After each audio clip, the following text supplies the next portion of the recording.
Mari kita dengarkan kesaksian seorang pemuda Aceh, mantan anggota FPI 212 fanatik, bertobat pada Tuhan Yesus. Selamat mendengarkan.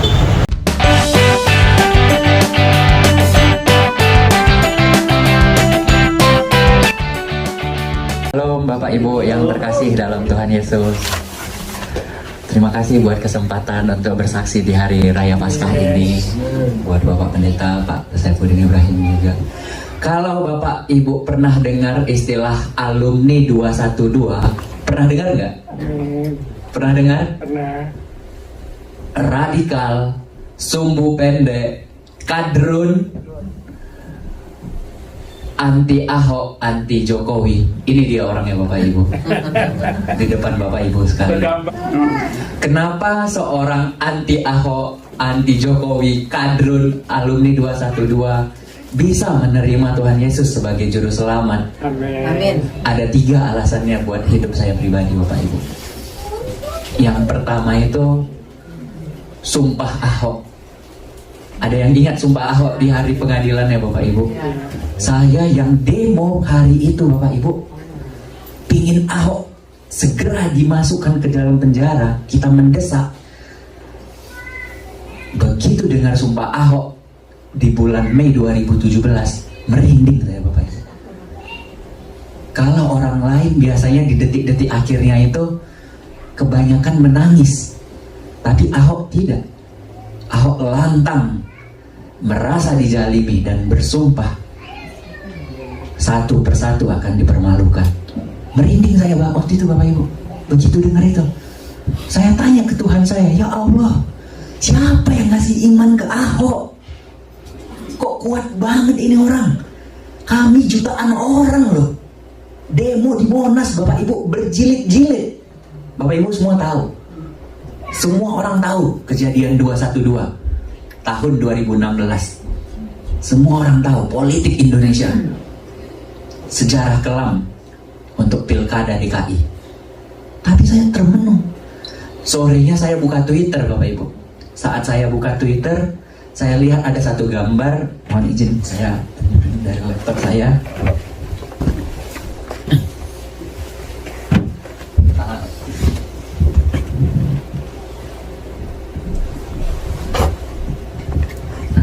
Gambar ini Bapak Ibu, mohon maaf. Ada yang pernah lihat gambar ini sebelumnya?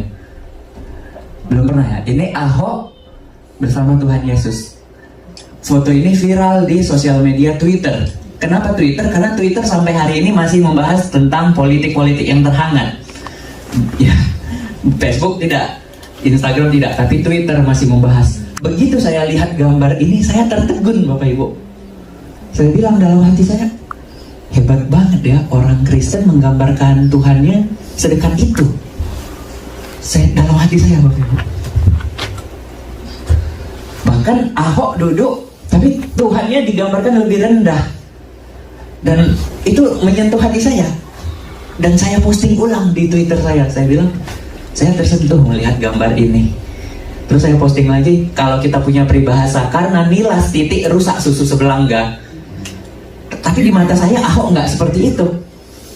Karena kesalahpahaman tidak merusak seluruh kebaikan Ahok. Membuka tabir di kepala saya, Ahok tuh nggak seperti itu, Farhan.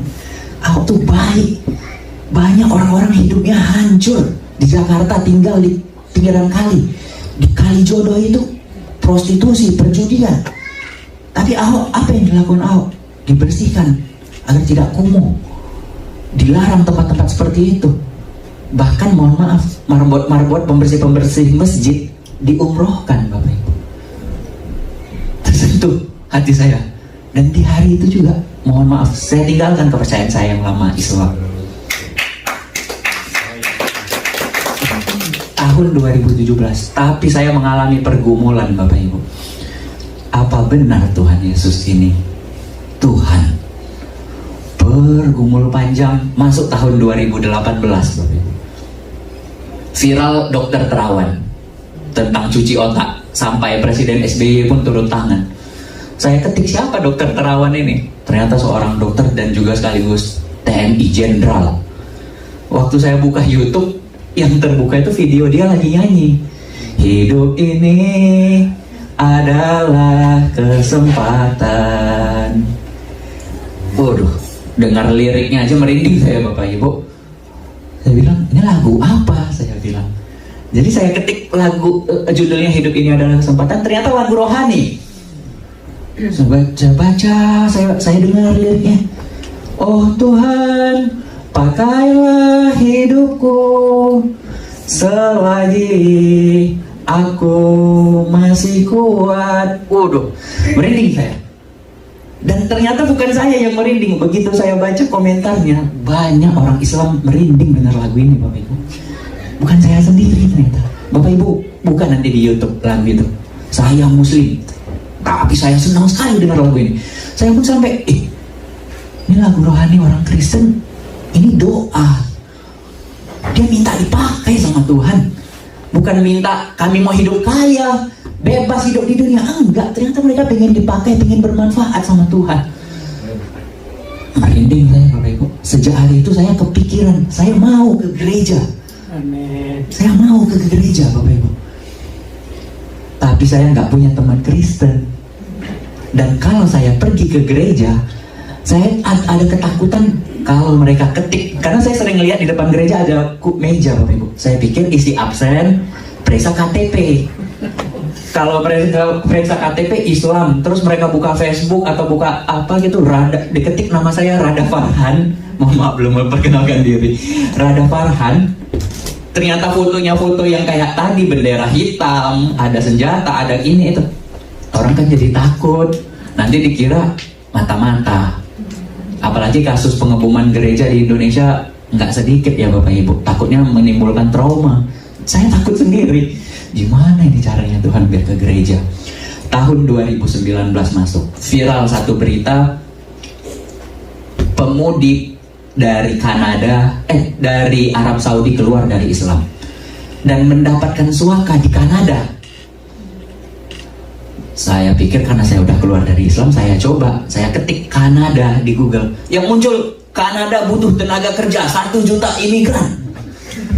Saya pikir, wah ini kesempatan ngerubah nasib juga, saya pikir. Saya telusuri Bapak Ibu tentang Kanada. Gagal saya. Kenapa? Syarat pertama tuh IELTS minimal poin 5. Syarat kedua, duit. Nggak ada duit, nggak jadi apapun. Kalaupun ada duit, nggak kepikiran saya ke Kanada Bapak Ibu. Hidup aja kita di Indonesia, ya kan? Nyerah saya. Tapi saya tiba-tiba dipertemukan dengan orang yang mau ke Kanada Bapak Ibu. Ternyata mereka orang Kristen. Sehingga satu waktu mereka tanya, Farhan, agama kamu apa? Saya bilang, saya nggak percaya Tuhan. Saya bilang waktu itu. Kalau gitu kamu saya ajak ke gereja besok. Gimana? Ayo. Dalam hati saya, ini saya tunggu lama. Saya bilang Bapak Ibu, jadi pergilah kami ke gereja. Ternyata gerejanya ada di dalam mall. Saya bilang, kok kita ke mall? Di lantai paling atas itu gereja, kata dia. Muter, pusing kepala saya Bapak Ibu. Pusing, naik mobil pusing. Tapi begitu masuk gereja, hilang pusing saya. Begitu dengar, oh gini ternyata orang Kristen memuji Tuhan, beribadah, menyembah Tuhan. Mereka putar yang banyak banget lagunya Bapak Ibu. Salah satunya tadi, Bless the Lord of my soul, Matt Redman, 10,000 Reasons. Itu lagu yang saya dengar pertama di gereja, di mall itu Bapak Ibu. Yang kedua, lagu Sungguh Indah. Sungguh indah yang kau pikirkan tentangku. Saya waktu dengar itu saya bilang, masa sih?